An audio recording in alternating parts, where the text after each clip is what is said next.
not breathing. Okay, I'm trying to ignore this.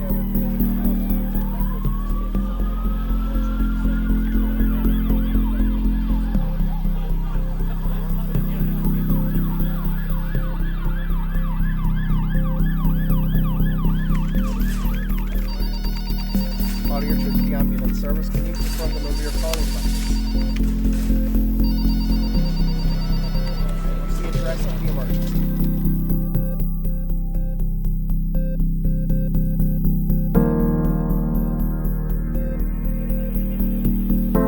I process 999 calls from the public, and I also take doctor requests for ambulances as well. I'd work approximately 3 days to 4 days a week. That'll all be 12-hour shifts. You are processing a lot of emergency calls. Like, for example, the last shift I worked, we took about 420 calls, which works out about 50 per call taker. Every day is different, and it could be absolutely anything on the other end of the phone waiting for you. Anything from like helping somebody out of bed or picking them up off the floor, or it could be to your horrible nightmare of a call. It could be something like a child who's not breathing or a child in cardiac arrest. They're always the tough calls. The question we've been asked many times is, does the job affect you? Yes, of course it does. We have some calls that are very rewarding calls. We have some very heartbreaking, heart-wrenching type of calls, what we call code 1 calls, which are life-threatening calls. What happens is people have gone through some sort of traumatic event, be it a cardiac arrest or be it a life-threatening injury or process. Whatever we see, we have to try and deal with.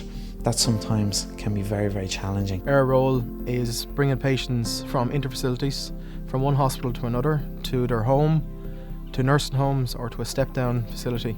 You would feel some stress and pressures from dealing with patients who are ill and terminally ill especially.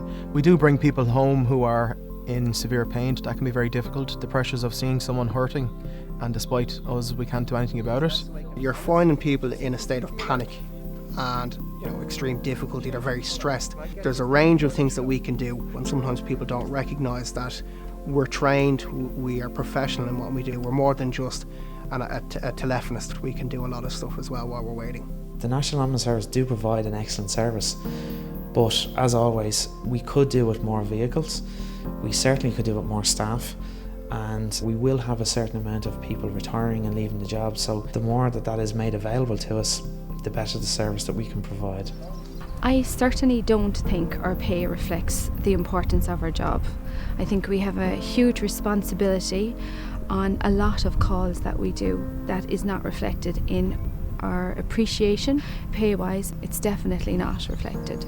I joined SIP2 when I joined the ambulance service in 2013. I just thought it's better to be a part of a union than being on your own and fighting the causes and standing for equality.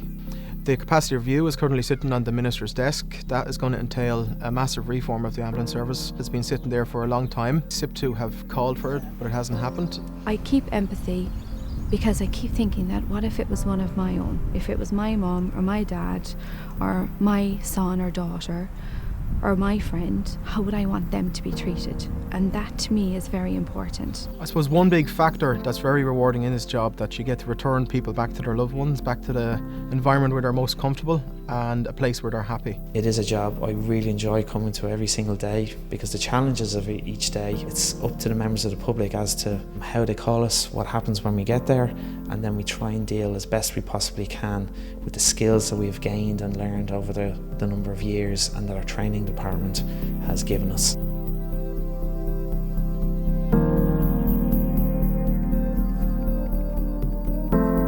Mommy, you're having cold sweats.